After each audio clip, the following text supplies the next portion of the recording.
I'm really bored. You know how bored you get when work's going on and on and on, and nothing interesting is happening, and you're listening to a radio that picks up one station on FM, and it's always the station with the least records in the city, about 5, and one of them is You're So Vain, which wasn't too bad a song until you hear it about 3 times a day for a year, and every time it plays, the announcer tells you it's about Warren Beatty, and who he's currently poking. Someone you'll never sniff the toe jam of, let alone meet, let alone get amorous with. Every time someone mentions Warren Beatty, someone says that he used to go out with Madonna too, and have you seen In Bed With? And then someone else will say, "It wasn't really about Warren Beatty, it was James Taylor." And the first person will say, "What, in bed with Madonna?" And they laugh, and everyone else laughs, and I slip out the Magnum from under the desk where I keep it in case someone laughs at a joke that's so dry it's got a built-in water fountain, and blow the lot of them away as a community service. I figure I'll get time off my sentence if I ever kill someone by accident who's got a life. So, visitors are getting pretty thin at the moment, and the quicklime pits are filling up rapidly, and all I've got to do is the full backups, and then maybe I can go home. So, to relieve the boredom, I get some iron filings and pour them in the back of my terminal until it fizzes out, which doesn't take all that long, surprisingly enough. Then, call our maintenance contractors and log a fault on the device. Sometimes they'll send someone who knows what they're doing, but it's a lot more fun when they don't, which is about 98% of the time. So the maintenance guy comes in, and I can tell he's new, because the photo on his ID actually looks like him, not like the head engineer whose photos are black and white tintype, he's that old. Maintenance contractors always dress up nice, with a tie and everything, because they believe that a customer will trust a nicely dressed guy with their $1 million equipment just because he's got a nice tie. Because he's new and alone, he's what you call an appeasement engineer. The new guy they send, so they respond within the 4-hour guaranteed response period. Things are getting better and better.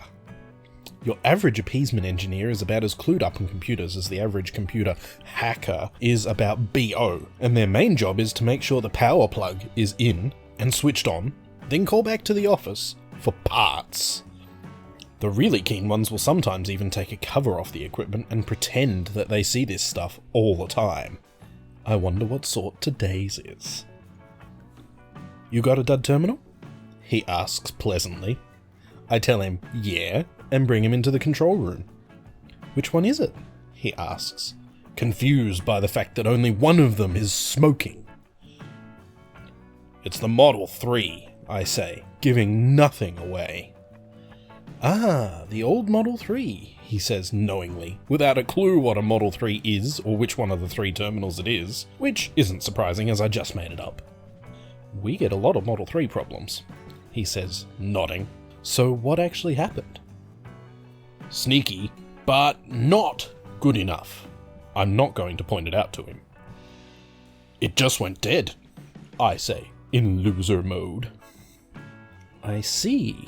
Could you just recreate what you were doing so I can check out the unit when it's ready for operation?" Very sneaky. I decide to let him off the hook. "Look, I've got to go to the toilet. There it is over there," I say, pointing at our waffle iron. "But that's a what?" he says, then stops. He's a beginner, and it's just possible that the company has a line of terminals that look like waffle irons. He bites. "Sorry," he says, smiling again. "For a minute there, I thought it was a Model 2. "A reasonably good save, but it won't save him." "Ha! It's nothing like a Model 2. That's the Model 2, I say, pointing to the espresso machine. He nods, and I leave, which means he's got to take the iron to bits. Otherwise, he knows I won't believe he's worked on it.